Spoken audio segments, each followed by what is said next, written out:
has urged the country's security personnel to maintain professionalism and demonstrate resilience while fulfilling their responsibilities in maintaining law and order.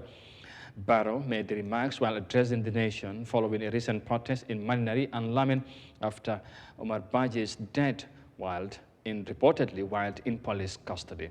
Our reporter Mamadi Barrow tells us more details of that in this report.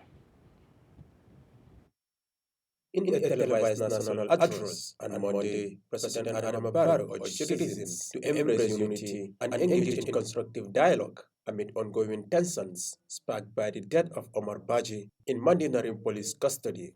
Barrow reiterated his government's commitment to upholding democratic values while denouncing acts of violence and safeguarding national stability.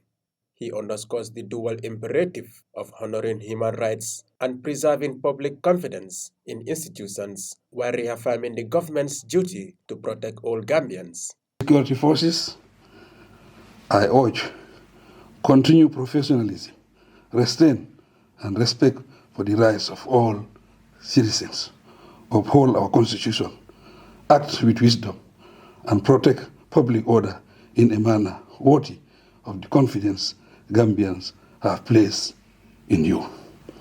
Let us all reaffirm our shared responsibility for peace, stability, and the continued development of our country. Our robust democratic institutions, National Assembly, courts, civil society, provide the channels for every grievance to be addressed.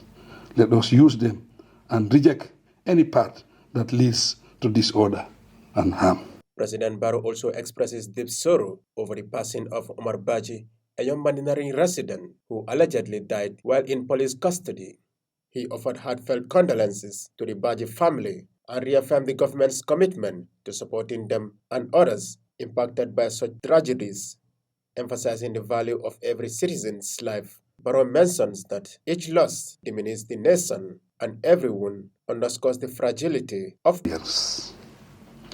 It is with a heavy heart that I address you following the recent disturbances which have led to the tragic loss of life and injury, affecting both citizens and members of our security services. Every life lost is a loss for our entire nation, and each injury is a reminder of the peace. I extend my sincere condolences to the family of Umar Baji and assure them, as well as all affected families, of our prayers and state support in this difficult time. I also wish a swift recovery to all those injured, including our dedicated law enforcement officers. As a nation that cherishes democracy and unity, this is a defining moment for us. We must renew our commitment to peaceful engagement and lawful expression. Meanwhile, the National Human Rights Commission and civil society groups have demanded an immediate, impartial, and transparent investigation into Baji's death.